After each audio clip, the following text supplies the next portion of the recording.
Guys, Israel here, back at it with another video, and today I'm going to be talking about or showing you guys how to utilize Handshake to the best of your ability. It'll be a simple, quick guide on how to utilize it so that you're able to secure an internship, secure a job on campus, and just be able to reach out and network as well. So let's head over to Handshake itself and let's get into that. So right here, students, Handshake. And then here you want to log in. I already have my login all set up, so if you have not done so, please check that out. You could also ask the school to help you, but let's see if it lets me through. Okay, yeah. So I mean, I already have a login, but from what I remember when I first did it, it's gonna just ask you for your school, and it'll ask you some questions on like what's your GPA and stuff like that. You don't have to answer all of that right away. You're able to go into settings and fix that up.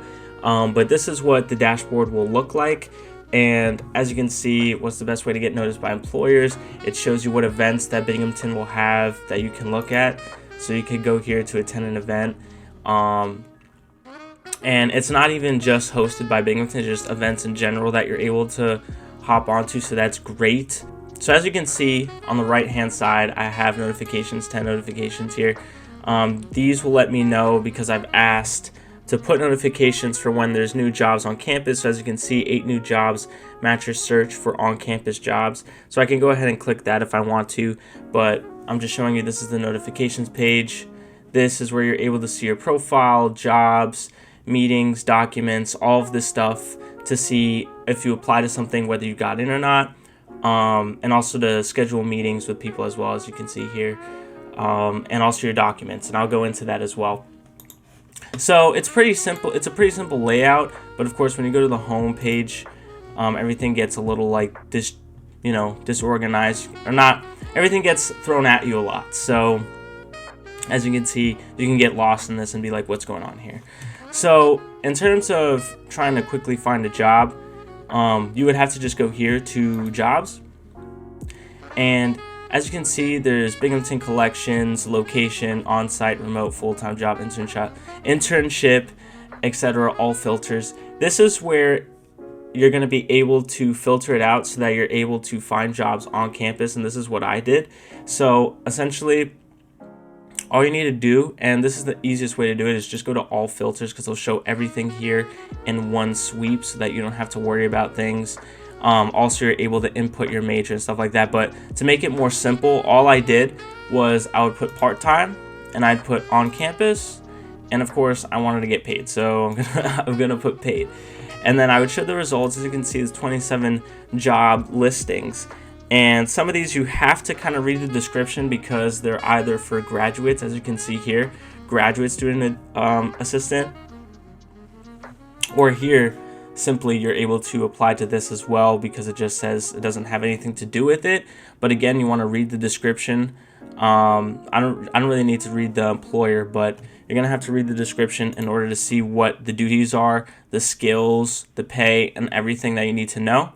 As you can see here, which is important too, application information. So you're going to need a resume, summary of experiences, and explanation of arts or crafts. So some of them you're going to have to, most of the ones on campus, you're going to have to most likely fill a Google form, and there they'll want your resume like I just stated, and they'll also have mandatory questions that you need to ask, or that you need to answer in order to be qualified for the position.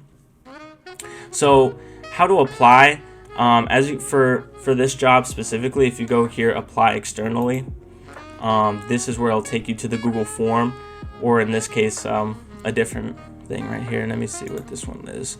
So this is completely different. Normally it's a Google form. Maybe they changed it up, but as you can see, this is kind of the basic things that you need to put in, nothing crazy, but we'll X out of that because I want to show you guys how to apply non-externally. Like, so this one, first year research immersion for higher education, first year research immersion program intern.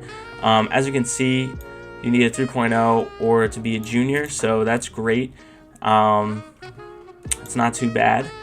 Now this is where it gets interesting. So here you need to have your resume, a cover letter, and other required documents if you need it. The resume is the most important thing.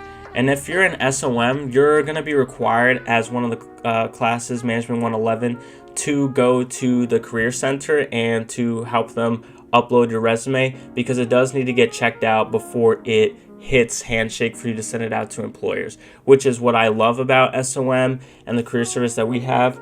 Also, if you're not an SOM though, if you are in the general arts school, they do have at the Fleischman Center, which is Binghamton's like their own career center for help that isn't really affiliated with SOM, but you can go there if you are an SOM student, but it's for everybody, and it's just general career help, and they essentially do the same thing.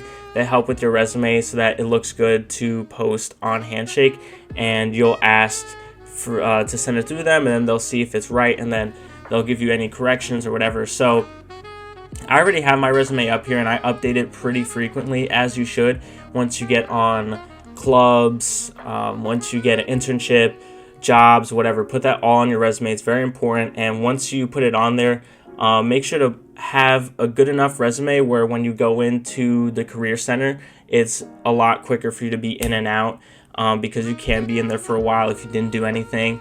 And it does take some time, and it's kind of an art in itself. So you have the option here to upload a new one, but then that will be automatically sent, in my case, to the SOM Career Center, where they will look at my resume. Let's say you don't have time to go to the Career Center, either to the Fleischman Center or to the SOM one. You're able to just upload your new resume right here, and it'll just be sent over to your respective Career Center, and it'll get checked out before it gets published on Handshake itself, so that you're able to just quickly go here and choose out of the documents that you have. But I'm going to show you the documents right now that I have. And in terms of the cover letter, that's something that will always have to be sent to the Career Center. And that's simply because your cover letter is something that's going to have to be unique for every individual respective company or job application that you're doing. You don't want to have the same cover letter over and over again, because it's going to show that you're not putting much thought into it, and it could be very generic, but you want it to be something special if you want it to be looked at, or if you want yourself to be perceived as a better candidate. So the cover letter is going to be the one that might be a little more annoying, because the resume, you can just quickly go here, but for the cover letter, if you're trying to be not necessarily above and beyond, but to be a better candidate and write something specific to that company, it's going to have to be sent here to your respective, again, career center, and they're going to have to check it and give you updates on whether it's good or not. And yeah, so, but that's how you do that. That's how you apply. It's very simple, and you can mass apply here very quickly. Just hit apply, resume, boom. Most of them don't even require the cover letter, so if it's just a resume, you could just go 1, 2, 3. I would typically go like 5 jobs I'll do every day that I'll apply to. Even if it had a cover letter, I'll just do it in general, because you want to be able to be put out there. But just be careful for applying the same position, so that's a different thing. But so going back to the resume and your cover letter and stuff, so how you want to see your documents is you go here to my profile, which I showed earlier, and you want to go here to my documents. And here, as you can see, these are all of my cover letters and my resumes that I've made.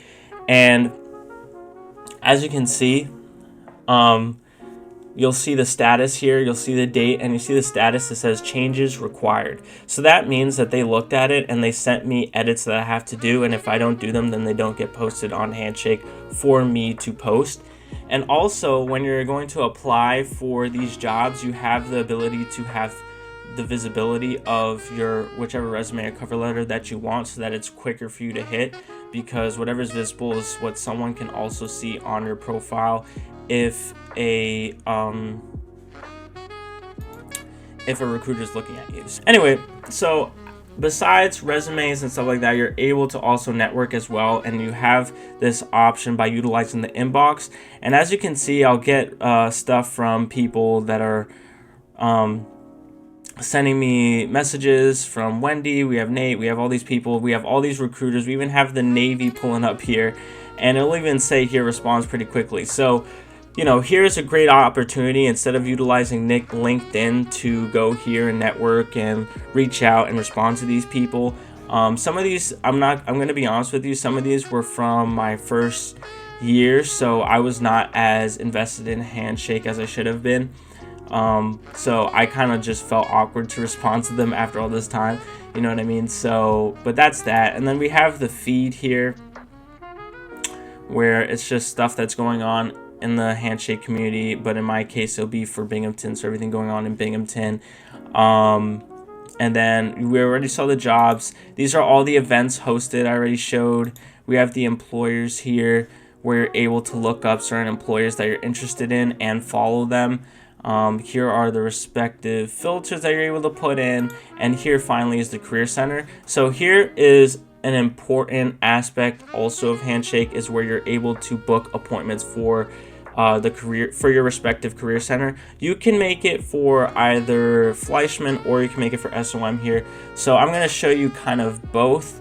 So here you want to go to schedule appointment here, or you could go here to appointments to see whatever you have done before, and here you can go to new appointment as well. So here you're able to choose between what you are. So I'm still undergraduate, but if you're a graduate student, you would hit this. It's more or less the same thing. It's just you get different prompts. You get different types of appointments that you're able to make. So here, as you can see, SOM students, career assistant resume, and career guidance. Now, when you book through here, so typically when you go through booking appointments here, you're going to deal with the adults that run the Career Center, but you're also able to go in person and talk to the students that work there as well to help you, which is great. But either way, anywhere you go, either utilizing the students or the adults is a great way to get help. That's basically all of Handshake. Hopefully I detailed this out pretty well. This is just very basic, but once you start fiddling around with it, you'll get more of a feel. Again, what I've used this more is for the Career Center, for booking appointments, for not only the mandatory one that's necessary for Management 111, but also to just speak with everybody for their help on the resumes. And here I also went to the job search, went to all filters, and did that for the on-campus jobs. Now you could also do the same thing for the internships as well, obviously. Here you could put that in, and you could even search so this is what I used a lot more. This is what I used Handshake a lot more for, not necessarily more for the networking. I used LinkedIn more for that. But I hope you guys enjoyed this video. I hope it was at least gave you some help in understanding Handshake and utilizing it to the best of your ability. So thank you for watching, and I'll see you guys in the next video. Peace out, and we gone.